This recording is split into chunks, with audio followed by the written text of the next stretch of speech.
नमस्कार, मैं doctor Vipin Bansal, vastu consultant.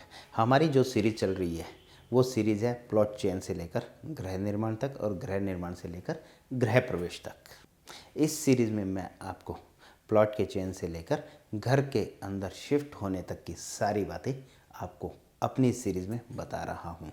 आज का जो विषय है वो है मेन गेट, मुख्य द्वार। मुख्य द्वार कौन सी दिशा का? दक्षिण दिशा का। आपका अपना प्लॉट साउथ फेसिंग दक्षिण मुखी है और आपने वास्तुशास्त्र के अनुसार अपना मैप बनवा रखा है, तो आपने उसमें मेन गेट कहाँ पर किस दिशा में लगाना है।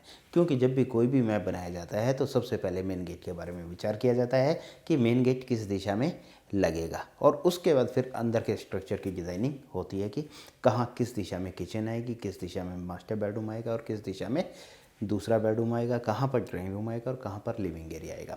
स्टेयर्स किस जोन में बनेंगी, किस जोन में मंदिर बनेगा, किस जोन में किस दिशा में आपके टॉयलेट्स आएंगी। ये सभी बातें आपकी एक मैप के अंदर होती है। क्योंकि जब भी घर का निर्माण करते हैं तो उससे पहले मैप को डिज़ाइन किया जाता है, और जब मैप को डिज़ाइन करते हैं तो उसमें मेन गेट के बारे में भी पहले विचार कर लिया जाता है। तो मेन गेट कहाँ होना चाहिए, तो मैं आपको बताना चाहूँगा कि आपका अपना मेन गेट साउथ फेसिंग है तो साउथ सेंटर से साउथ ईस्ट की ओर आना चाहिए। साउथ सेंटर में भी आप अपना मेन गेट लगा सकते हैं और साउथ ईस्ट में भी आप अपना मेन गेट लगा सकते हैं। आपके प्लॉट की चौड़ाई कम है तो उसमें आपका मेन गेट साउथ सेंटर से साउथ ईस्ट की ओर ही आता है। प्लॉट की चौड़ाई बहुत ज़्यादा है तो आपका मेन गेट साउथ ईस्ट में भी आ सकता है और साउथ सेंटर से साउथ ईस्ट की ओर भी आ सकता है, यानी साउथ साउथ ईस्ट के बीच में भी आपका मेन गेट आ सकता है। मेन गेट बनाते समय भी आपको खास बातें ध्यान रखनी है। खास बातें कौन कौन सी ध्यान रखनी है? सबसे पहले तो जब आप अपना यहाँ पर मेन गेट बनाएं तो मेन गेट आपका पैक वाला होना चाहिए, जाली वाला नहीं होना चाहिए। जब आप अपना मेन गेट साउथ सेंटर से साउथ ईस्ट की ओर लगाएं या साउथ ईस्ट कॉर्नर में लगाएं तो उसमें जो आपके पिलर बनते हैं, मेन गेट को रोकने के लिए जो पिलर बनते हैं जिसमें हॉल पास लगते हैं, वो पिलर आपकी दीवार की मोटाई के बराबर होनी चाहिए। आपकी दीवार 9 इंच की है तो आपका अपना पिलर भी 9 इंच का ही होना चाहिए। वो पिलर आपका दीवार से बाहर नहीं आना चाहिए।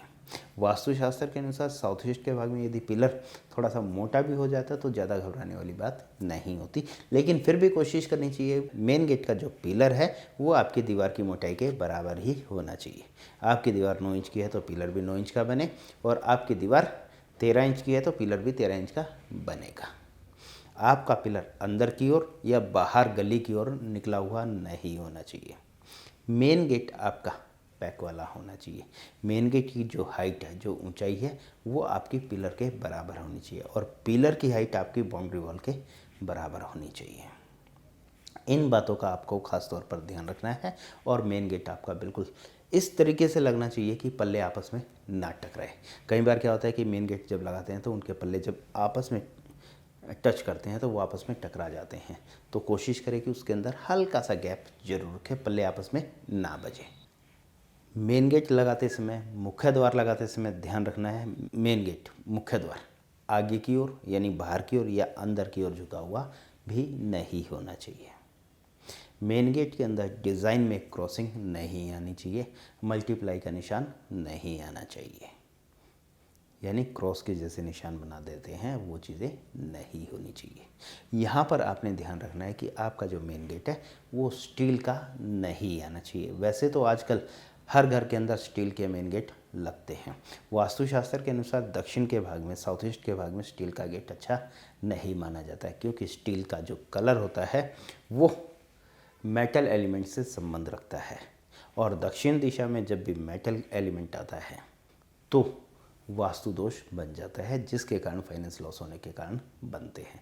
तो इसलिए मैं आपको कहना चाहूँगा कि यहाँ पर आप अपना लोहे का गेट लगाएं, क्योंकि लोहे का गेट लगाकर उसके ऊपर पेंट करने से उसकी तासीर चेंज हो जाती है, उसके ऊपर कलर दूसरा आ जाता है, जिसके कारण आपको नुकसान नहीं होता।